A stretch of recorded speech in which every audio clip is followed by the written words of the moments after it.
मधुलिका सुबह से ही घर के कामों में व्यस्त थी। उसे जल्दी से सब निपटा कर मायके जाना था, लेकिन मन भारी था।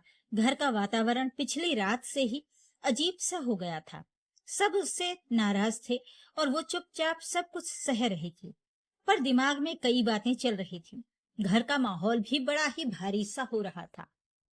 हालांकि कोई कुछ कह नहीं रहा था, क्योंकि जिसे जो कहना था वो तो कल रात को ही बोल चुका था। सब उससे नाराज थे।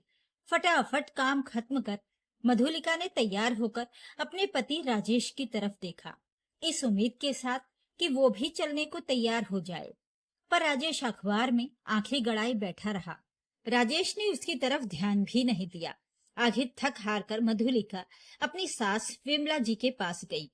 मम्मी जी, मैं जा रही हूँ। ठीक है, पर शाम को जल्दी आ जाना, क्योंकि शॉपिंग भी करनी है। आखिर बेटी के ससुराल में गृह प्रवेश का प्रोग्राम 2 दिन बाद ही है और निमंत्रण उन्होंने कल ही दिया है। मम्मी जी, राजेश जी और बच्चे जाते तो माँ को बड़ी खुशी होती। देख मधुलिका, इस बारे में कल ही बात हो गई थी। मैं और कोई बहस नहीं चाहती। अपनी सास का दो टूक जवाब सुनने के बाद मधुलिका चुपचाप कैब से अपने मायके के लिए रवाना हो गई। कैब में बैठने के बाद भी मधुलिका को कोई चैन नहीं था। दिमाग अभी भी अशांत था। अपने मायके जाकर वो क्या बहाने बनाएगी, बस वही सोच रही थी। पति साथ क्यों नहीं आया? जब सब लोग पूछेंगे तो क्या जवाब देगी? बस उसी जवाब की रूपरेखा तैयार कर रही थी।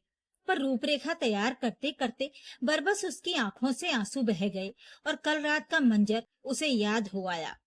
कल रात जब वो किचन में काम कर रही थी तो उसके छोटे भाई मनीष का फोन आया। हेलो दीदी, कैसी हो आप? मैं ठीक हूँ, तू बता मम्मी कैसी हैं? मैं भी ठीक हूँ दीदी, मम्मी भी ठीक हैं। बोल, कैसे याद किया? दीदी, कल पापा का श्राद्ध है ना, तो आप लोग समय पर आ जाना। ठीक है। मधुलिका के ठीक है कहते ही मनीष ने फोन रख दिया। विमला जी उस समय रसोई में आई हुई थी, तो उन्होंने पूछा, किसका फोन था? मनीष का। क्या कह रहा था? कल पापा का श्राद्ध है तो हमें बुलाया है। वहां तो विमला जी ने कुछ नहीं कहा और चुपचाप बाहर आ गई।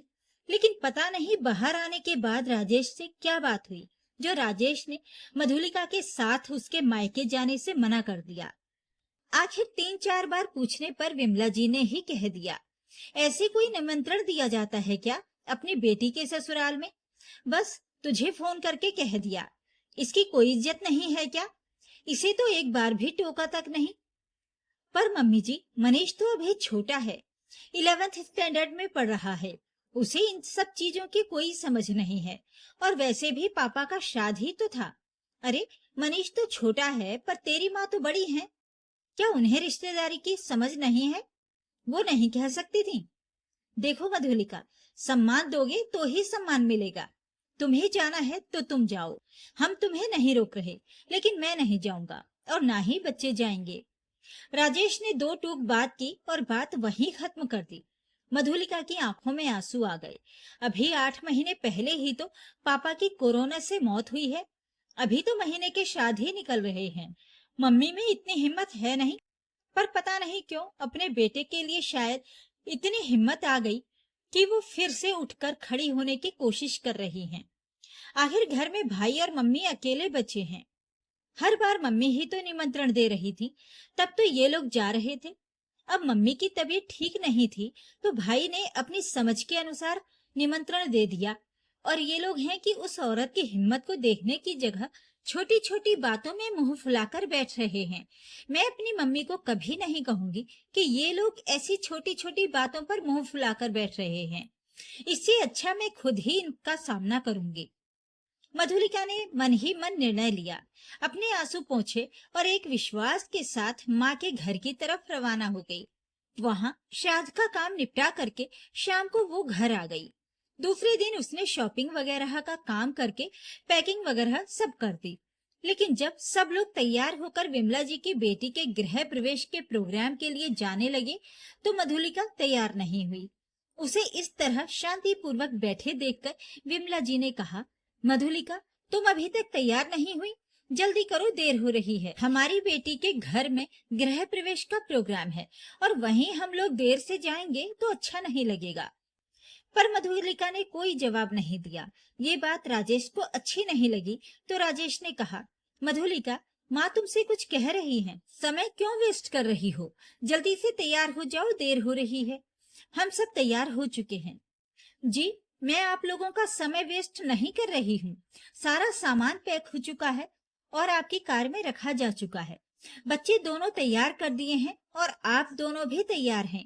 बस आप लोगों को रवाना ही होना है।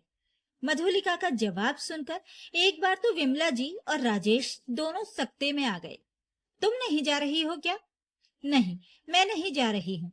क्यों? जब वो लोग पूछेंगे तो हम क्या जवाब देंगे? बस कह दीजिएगा कि निमंत्रण ढंग से नहीं दिया। ये क्या फालतू की बातें कर रही हो तुम? तमाशा मत करो, चुपचाप जाकर तैयार हो जाओ।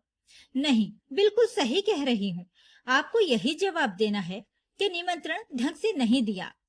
मुझे फोन करके कह तो दिया, और कैसे निमंत्रण देंगे? अच्छा, पर मुझे तो टोका तक नहीं। क्या मैं घर के सदस्य नहीं? मेरी कोई इज्जत नहीं? तुम क्या इस घर से अलग हो? जब मुझे कह दिया कि सब लोगों को आना है तो मतलब सब लोगों को आना है। तुम भी उन्हीं सब में शामिल हो।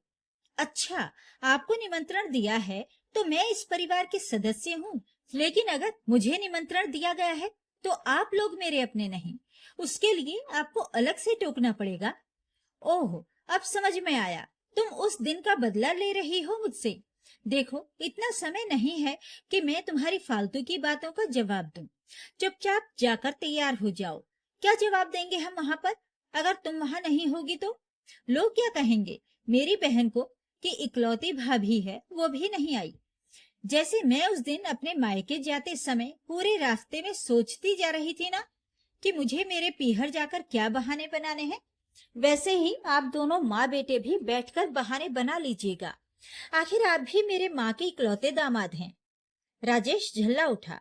ये कैसी बातें कर रही हो? बेवजह तमाशा क्यों कर रही हो? मधुलिका ने आंखों में आंसू दबाते हुए कहा, तमाशा मैंने नहीं किया, आपने किया है। जब मैं मायके जा रही थी तब आपने यही कहा था, सम्मान दोगे तो सम्मान मिलेगा। उसी तरह अब मैं आपको कह रही हूँ, आप रिश्ते निभाओगे तो मैं निभाऊंगी, अन्यथा मुझे भी कोई फर्क नहीं पड़ता। उसकी आवाज में दृढ़ता और दर्द दोनों थे।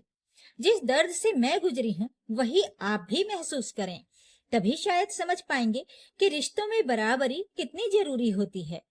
उम्मीद है कि आप लोग मेरी बात समझ गए होंगे। मधुलिका की बातों का विमला जी और राजेश दोनों के पास ही कोई जवाब नहीं था। ये सुनकर विमला जी और राजेश दोनों का सिर झुक गया। दोनों अपने किए पर शर्मिंदा थे। उन्हें एहसास हुआ कि उन्होंने रिश्तों को औपचारिकता और अहंकार की भेंट चढ़ा दिया था। राजेश ने धीरे से कहा, मधुलिका, हमें माफ कर दो, हमसे गलती हो गई। विमला जी ने भी सहमति में सिर हिला दिया और उसके बाद ही मधुलिका जाने को तैयार हो गई, इस वादे के साथ कि वो रिश्ते तभी निभाएगी जब उसके रिश्ते निभाए जाएंगे। दोस्तों, रिश्ते सिर्फ निभाए नहीं जाते, उनमें बराबरी और सम्मान भी होना चाहिए। अगर सम्मान एक तरफा होगा तो रिश्ता कभी मजबूत नहीं हो पाएगा। मधुलिका का जवाब आपको कैसा लगा? क्या उसे अपनी सास और पति को ऐसा जवाब देना चाहिए था या फिर सब कुछ सहन करती रहती? कमेंट करके जरूर बताएं। कहानी पसंद आई हो तो वीडियो को लाइक और शेयर करें और चैनल को सब्सक्राइब जरूर कर लें ताकि आपको रोज अच्छी अच्छी कहानियां सुनने को मिलती रहें। नमस्कार।